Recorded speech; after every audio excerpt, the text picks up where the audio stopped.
Welcome back, everyone, for the next episode of the Down Syndrome Center of Western Pennsylvania podcast. I can't believe that this is now our 20th episode, and we've had over 4,000 downloads in over 20 countries across the world. Thanks to all of you for helping get that word out so that parents of children with Down syndrome can find out the most up-to-date information. Well, today's podcast is going to be one that covers a few different topics. We're pleased to have Dr. Amanda Flint, our pediatric endocrinologist here at Children's Hospital, back with us again today. Hey, Amanda, thanks for joining us again. Thanks, it's great to be back. It's great to have you back. Well, last time we talked about thyroid issues, but there are a few other conditions that you deal with in kids with Down syndrome. What's another endocrine condition that we should talk about today? So another endocrine disease that we see more commonly in kids with Down syndrome is another one of the autoimmune conditions. We talked last week about how hypothyroidism is often autoimmune caused.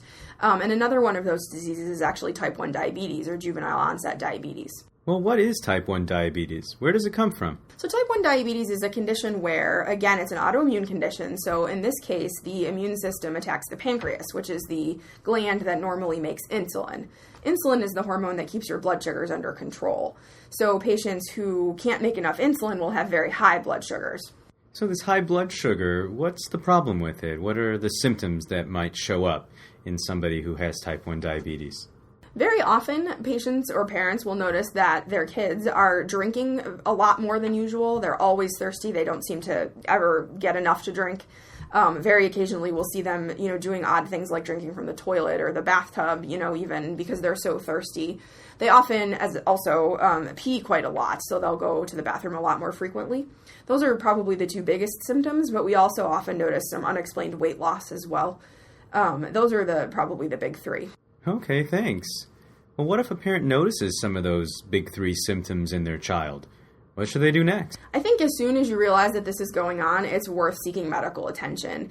In the early stages, kids are not often extremely sick, but if it progresses and we don't know how long that will take, kids can actually get quite sick and end up needing IV medications and can sometimes even have more complications as a result. Okay, well, let's say the child is brought into a doctor's office or emergency department with these types of symptoms. Well, what happens next? So probably the first thing that happens is we will check the child's urine to see if there's any glucose in their urine. And we can also check an actual glucose level, either via a lab draw or via a finger stick in the office. And if there's sugar in the urine, or if that lab glucose or finger stick glucose is high, that's more concerning. And then we'll probably progress to some more advanced testing. If the child's blood sugar is confirmed as abnormally high, how is this managed? So at our center, we actually do generally have the patients come into the hospital for a few days. Hopefully we've caught it early enough that they're not very sick, and it's not that they're in the hospital because they're so ill, but because there's a lot involved in taking care of someone with diabetes. Unfortunately, for the juvenile onset type of diabetes, the only treatment is insulin shots. There's no way to treat this with oral medications. And because of the need to receive insulin shots, there's a lot of training that's involved. You have to learn how to give injections, you have to learn how to check blood sugars at home, and there's also a more detailed meal plan that we ask you to follow in order to help control blood sugars and to know how to properly dose the insulin. Yeah, there certainly is a lot that parents have to learn in order to take care of a child with type 1 diabetes. How common is diabetes in children, and specifically in children with Down syndrome? Well, diabetes is another common condition among children. It's one of the most common endocrine conditions that we follow in any child. Children with Down syndrome actually have a 3 to 8 times more likely chance of developing type 1 diabetes. So it is, even more common among them. Thanks. Well, one thing we're going to touch on a little bit later in this podcast is obesity, because we do see that commonly in kids with Down syndrome as well. Is type 1 diabetes more common in children who are overweight or obese? No, that's actually another type. So type 1 diabetes, as I said, is an autoimmune condition, and that affects kids no matter how much they weigh. In fact, we often see kids looking very thin when they develop diabetes because they've had weight loss associated with the symptoms. The kind of diabetes typically associated with obesity is what we call type 2 diabetes. And that's a little bit different. So where type 1 diabetes, the pancreas isn't working and isn't making enough insulin. In type 2 diabetes, the pancreas can make insulin. It's just that the child or adult with diabetes, their body doesn't use the insulin appropriately. And often that's a consequence of obesity, and that can cause something called insulin resistance. What that means is your body needs more insulin in order to keep your blood sugars under control. And that's fine as long as your pancreas can continue to make that insulin. But there's a threshold or a point at which the pancreas just can't keep up anymore. And when that happens, the blood sugars start to go up, and we see symptoms just like those for type 1 diabetes. Thanks, Amanda. We follow several children at the Down Syndrome Center with type 1 diabetes. Just autoimmune conditions, where the body fights its own cells, is just more common in people with Down syndrome for unclear reasons. But I'll be honest with you, I just don't see very much type 2 diabetes in my patients, despite really higher rates of overweight and obesity. When does type 2 diabetes typically happen?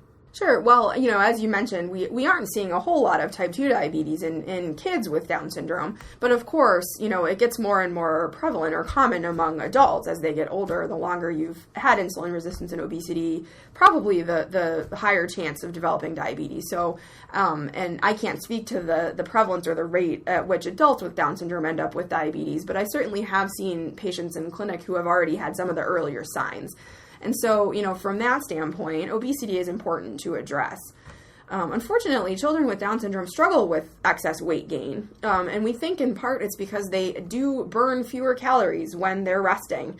And so it is a struggle. Despite eating similarly to kids without Down syndrome, they will gain weight, whereas other kids won't. So that's a great transition to our next topic. Obesity is a real problem in America today, and not just in kids with Down syndrome. We've become a society that eats far more calories than we burn off in a day. And as we all know, it's very easy to gain weight, but much harder to lose weight. How do you counsel families regarding obesity prevention? Sure. So prevention of obesity is important for any child. It's tricky in Down syndrome because babies with Down syndrome sometimes struggle to gain weight. And so there's a tipping point where you have to, go from encouraging calories to trying to back off and limit that a little bit. So that's a very hard transition for a lot of families. As I said, prevention of obesity is important for anybody. And really that starts at home. It starts with a healthy diet. And limiting excess sugars, sugary beverages in particular, and then, of course, encouraging activity as much as possible. Thanks, Amanda. I couldn't agree more.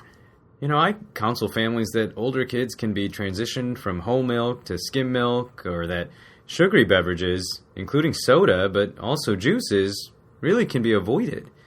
Juice is not a required part of the diet for any child, and so it should be avoided, especially in children who struggle with weight gain. Also, food being used as rewards should really be minimized. As a family member of someone with Down syndrome myself, I know how tempting it can be to reward a child with Down syndrome with candies and other sweets or even unhealthy fast foods. However, in the long run, this is going to be potentially harmful for the child. And finally, with regards to exercise, I always try to tell families that it doesn't have to be vigorous, triathlon type of training. Just a 20 to 30 minute walk around the neighborhood or on a treadmill can help. Sometimes just linking up the TV or movie time that the child may have with walking on the treadmill can help. Well, Amanda, can you tell our listeners whether childhood obesity has any long-term consequences? Yeah, absolutely. We worry about long-term consequences. We know that there are people who are heavier and who are still relatively healthy, and that is, that's what we hope for, of course. But really, again, the key is preventing, and we don't know who's going to go on to have problems. Even in childhood, we're seeing kids with obesity, either with or without Down syndrome, who have complications, including elevated cholesterol levels. We talked about type 2 diabetes, but sort of the precursor to that is something called insulin resistance. We see that quite a bit.